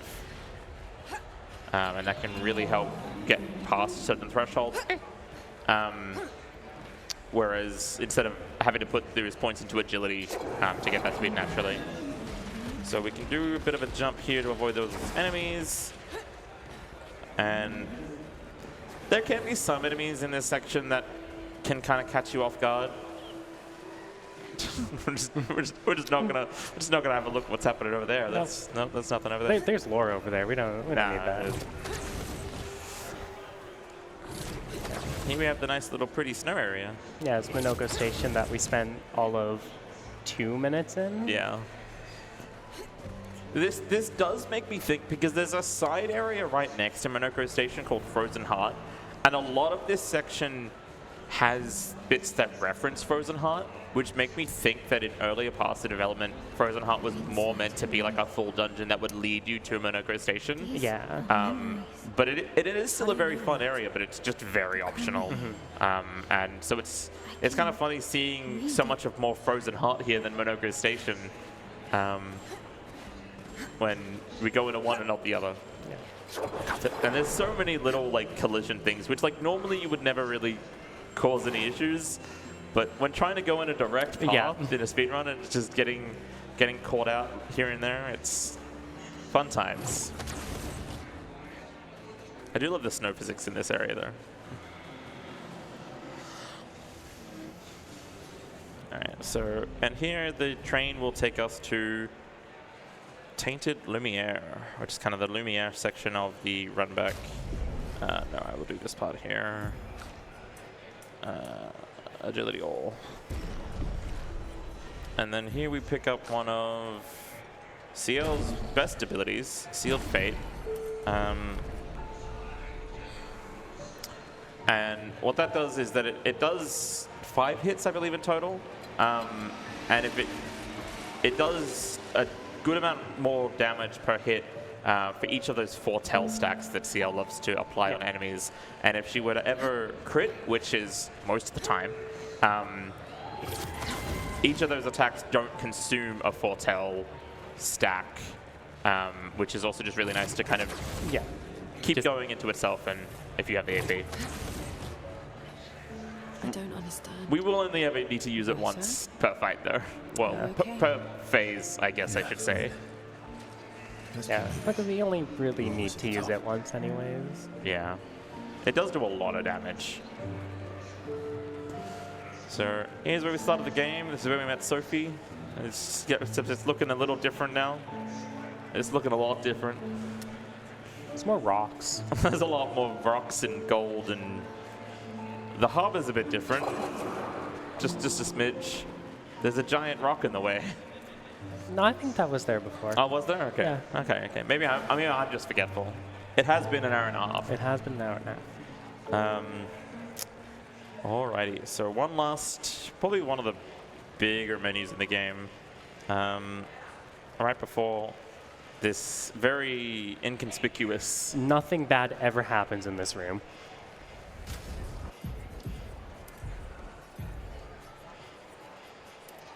Energizing start to energizing turn. Verso Death Door to energizing start 3. Breaker, inverted affinity to breaker.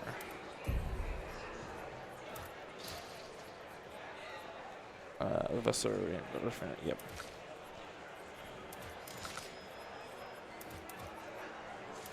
Cool. And now with everyone, or CL at 1 health, and CL will be able to start off this fight by putting everyone else at 1 health. It's time for a rematch with Renoir. With some very good music. Do yourself a favor and please listen to this game's soundtrack.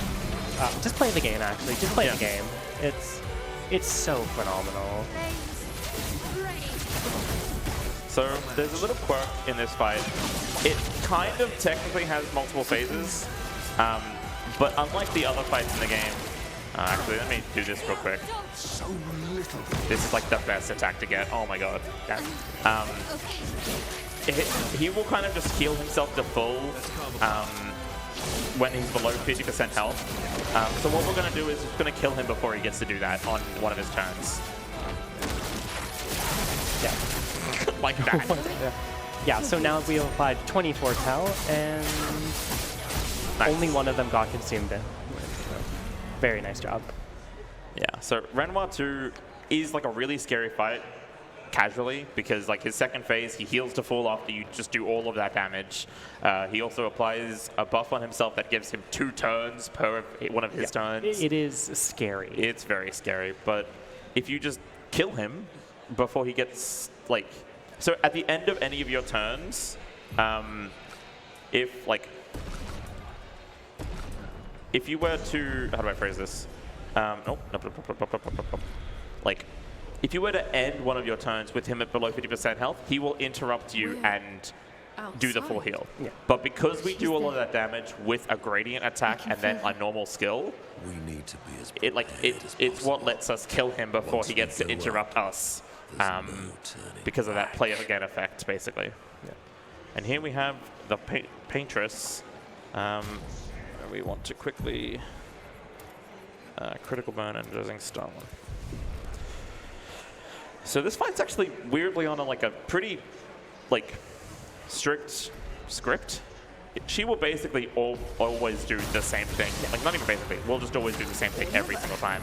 So we know exactly what she's about to do, which does help us a little bit with setting up the fight. And then, so she will always begin the fight with the Void Meteors, which is a bit of a scary attack, but perfectly parable.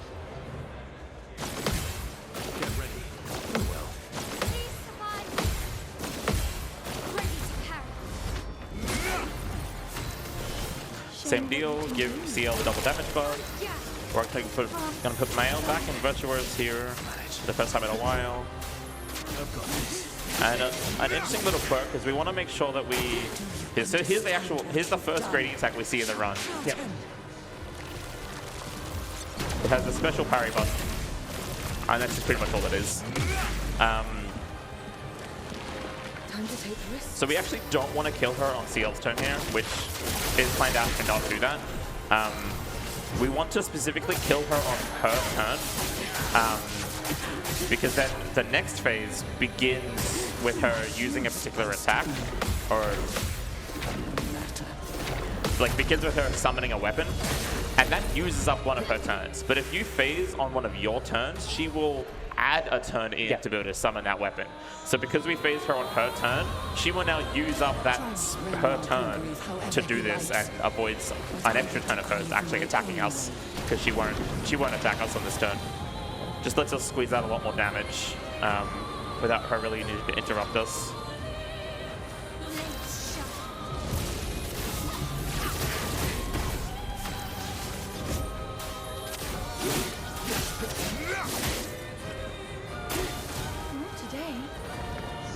And a lot of her attacks are really cool. All but one of them are actually pretty fine to parry there.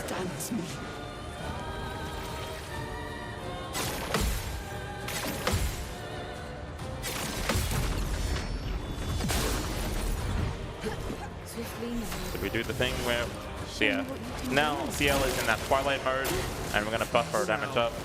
Did I drain the fire? Is Russia still alive?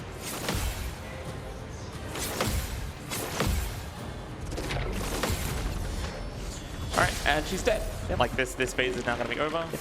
We're now going to quickly offensive switch. If I die, so be it. You're not meant to act now, but that's fine. Actually, no, yes you are. If I die, so be it. Yeah, so that's her phase. Yeah. I don't think a single attack in that fight did less than 999. Pretty much, yeah. And so this final phase, it's funny, Verso was actually kind of meant to go first, but either way, it's fine, it's whatever.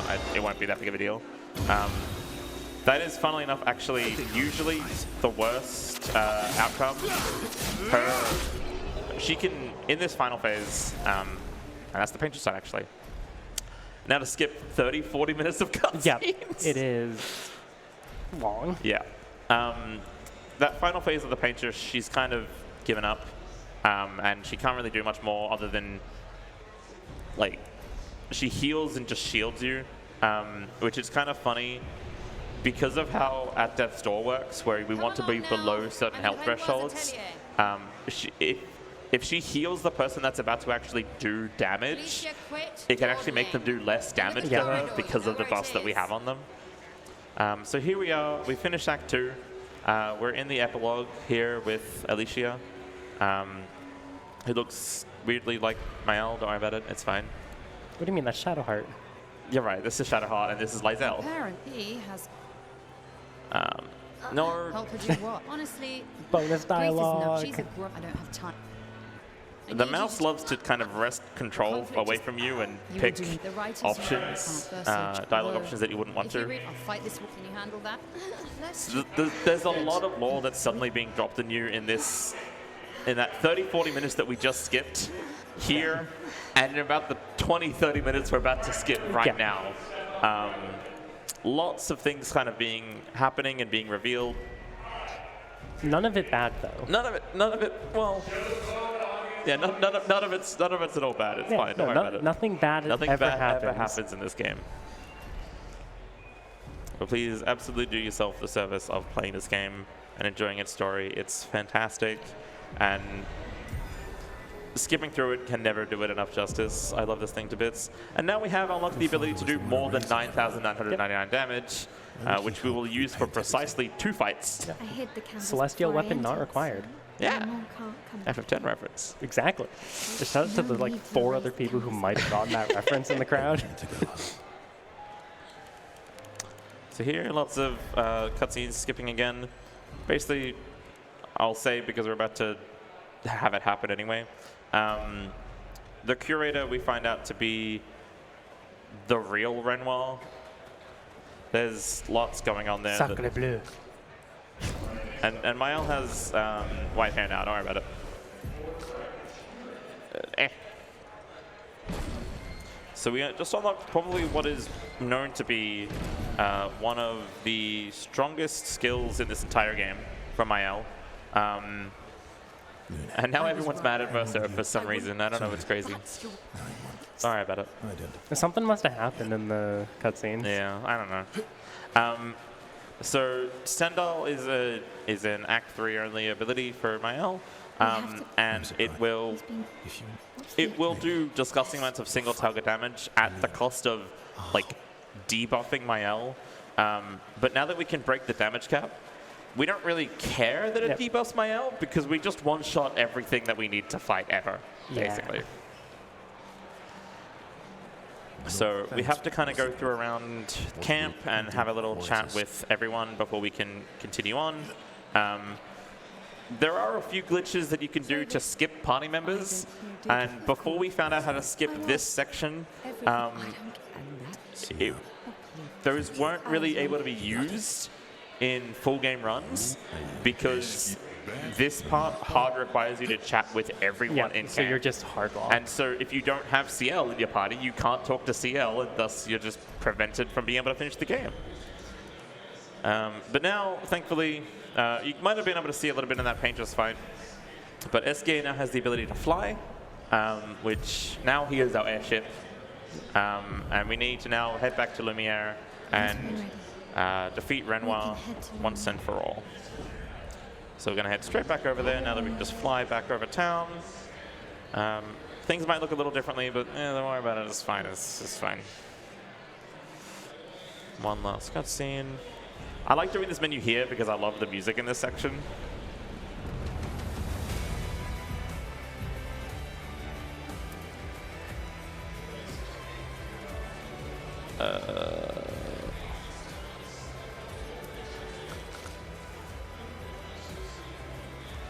What am I doing? What am I doing? What am I doing? Editing stuff.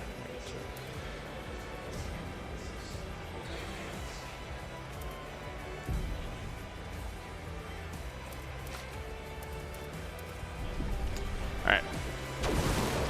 So now we've given Mael the pictor that allows her to break the damage cap. Also, while I'm here, Mael outfit changed, but we like the flower suit. And so currently Mael's the only one able to be breaking the damage cap.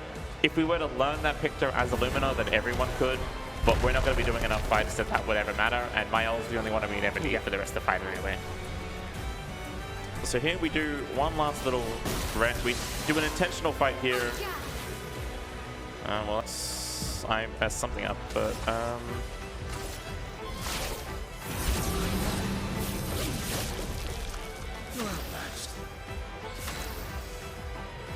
honestly, no. I messed up the. Oh my god, please. I forgot to do the party order menu, which is fine. Yeah, that's fine. So Mael off, I'm gonna go off, CL on.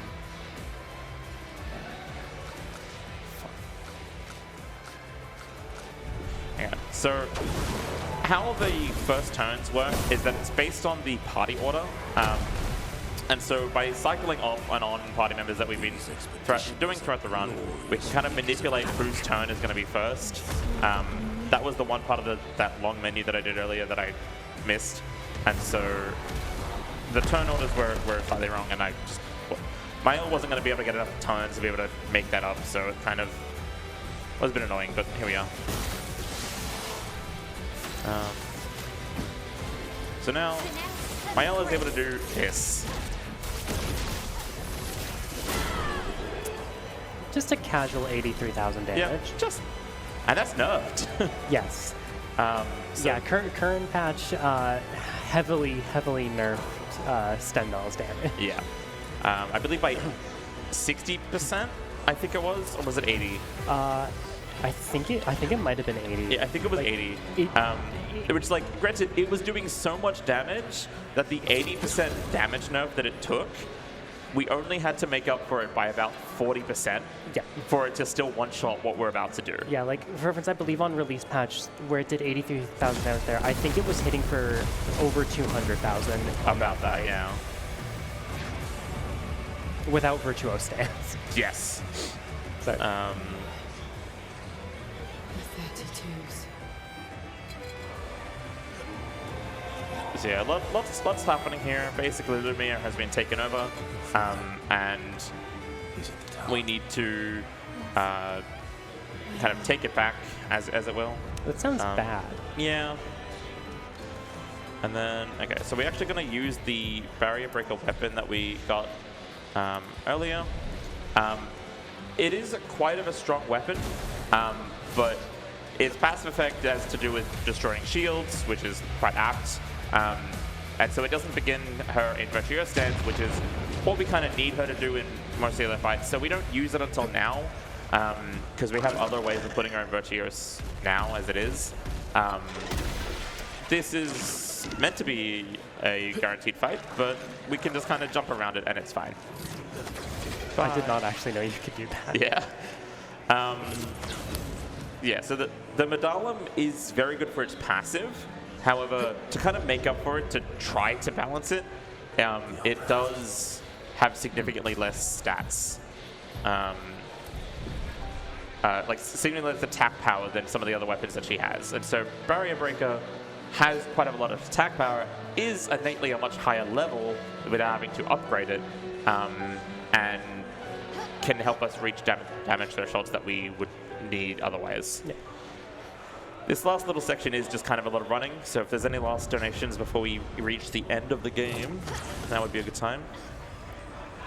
No worries, I might just go over some of the upcoming incentives after this one. So we got the Crypt of Neko Dancer. That's currently $95 more to meet that incentive. And then we got the trainer name and rival name and the HM friend name for Pokemon Fire Red. Leaf Green, trainer name, currently Hornet is in the lead at $105, followed by I, which is at $101.10. This is a very close race there, $3.90. And if you wanted to change any of those outcomes, go to donate.AusSpeedruns.com, all raising money for Game on Cancer. All very good causes. So yeah, it's always fun, like, kind of going through a whole bunch of route changes. We used to talk to that guy, buy a bunch of upgrade materials. Now we don't need the curator to upgrade our weapons because he's no longer on our side anymore. So we can upgrade our weapons ourselves, and we used to just upgrade the medallion just to like level 19 or 18, which is like pretty much like as high as you can get in like a new game without like going super deep. Yeah, they're doing a lot of post-game stuff. Yeah. We need to defeat them fast. Did I? No. Oops. I'm gonna have to go to that one because there's I can figure it out. It's fine. I forgot one important CL thing, and I would have done it at the previous flag, but I messed up. So yeah, here's that other mini boss that I mentioned, but this one you can just kind of run away from. Bye. And then just run through it. It's fine. Don't worry about it. It's not a glitch. It's intended. Otherwise, why can you flee from it? Yeah. How's over there? So I'm going to actually need to just cause a save here. And the Please. need to bring back Lumiere. Thank you. Because they won't stop talking for a while. So I need them to Yeah, it's like a trigger save. 2-minute long yap sesh that they have about like, oh, this is it. So one of the other really nice CL things that she can do is grant extra turns. And extra full turns as well. Very important. And not just like your play again turns, but just like she just takes where they were going to go and slots them up ahead of time. And that used to be a lot more important in the run. Now it's only really important for the final fight. But here is the final fight. It's a model that you might recognize when we fought the curator in the manor.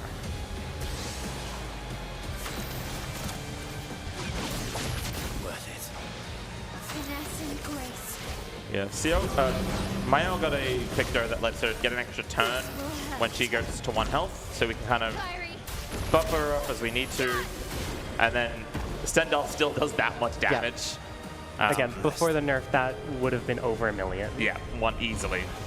And so Renoir has 2 phases where he gets healed to full. It's time to go home.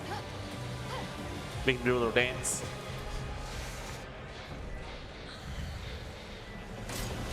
And then he's going to do a thing where he summons the canvas and will buff himself with all 3 of the buffs: Powerful, Shell, and Rush.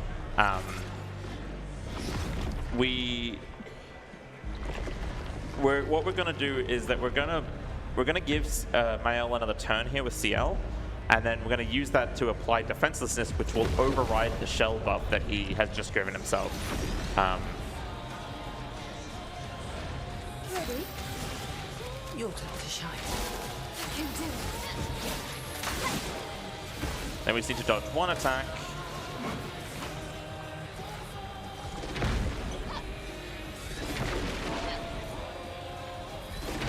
Perfect. Nice. Reapply Powerful just in case. And then we give Mael another turn.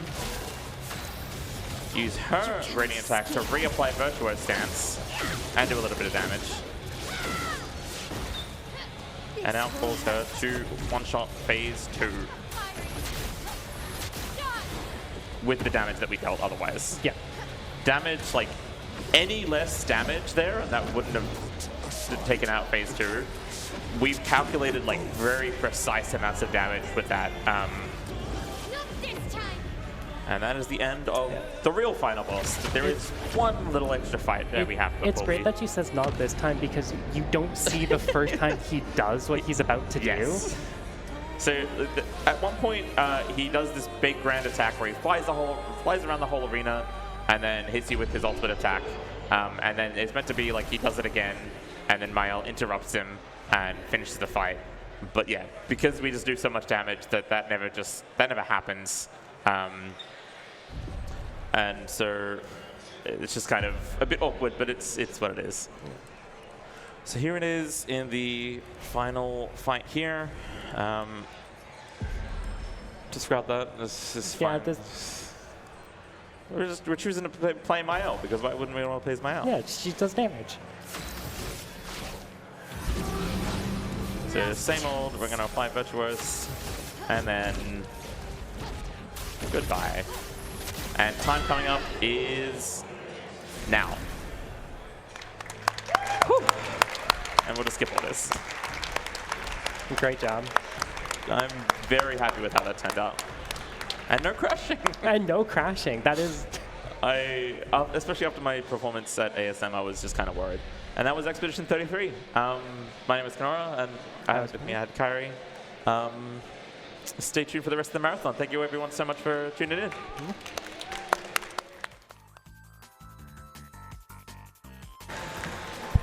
All right, great run there by Kenorah. Up next, we have Pitfall, the Lost Exhibition by Ripper Steve M5, so stick around for that one.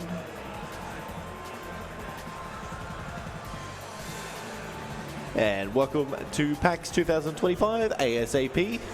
We're AusSpeedruns at PAX. For this event, we're raising money for Game On Cancer, a charity which funds early career cancer researchers who are working across all areas of cancer research to make this the last generation to die from cancer. If you'd like to donate, you can go to donate.ausspeedruns.com. Stick around for the next runs. That's also the end of my hosting shift. Thank you for having me, and stick around for the rest of the marathon.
Good evening, PAX Oz 2025. My name is Sten. I'll be your host for the next few runs. Coming up next, we have... What do we have? Pitfall, The Lost Expedition, All Temples by Ripper Steve. We are still getting set up for that at the moment, so just hang tight.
Stares at me, droids above, but I can move. It's so surreal to see. And just like that, they start to move. I shout, the bubbles fire. It's clear to me, they want me gone, so I'll match their desire. I'm a cursed boy, bubble dragon, crush and destroy.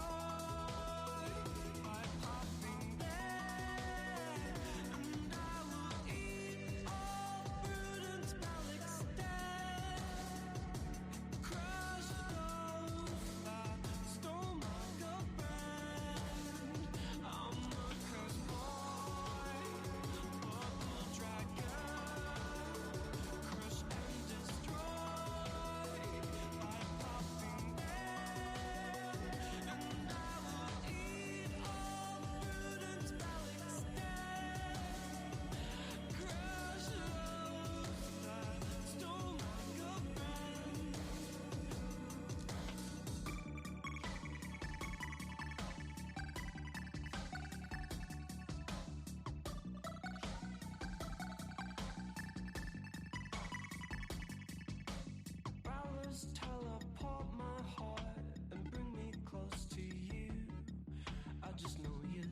your pink necklace to help me battle through. Silver and golden doors are what keep me sane.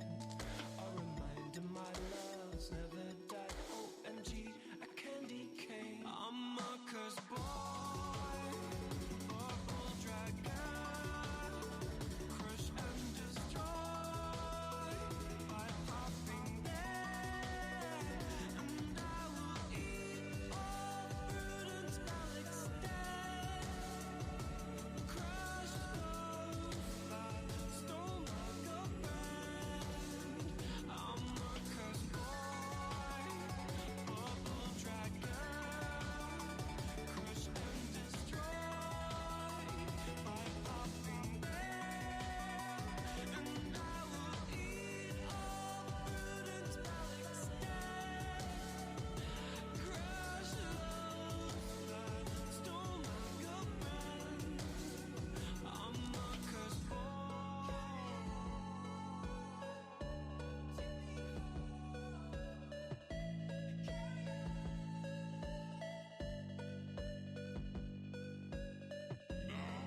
It is the beginning of a fantastic story. Let us make a journey to the cave of monsters. Good luck,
All right, coming up next, we have Pitfall, the Lost Expedition, Any Percent by Ripper Steve.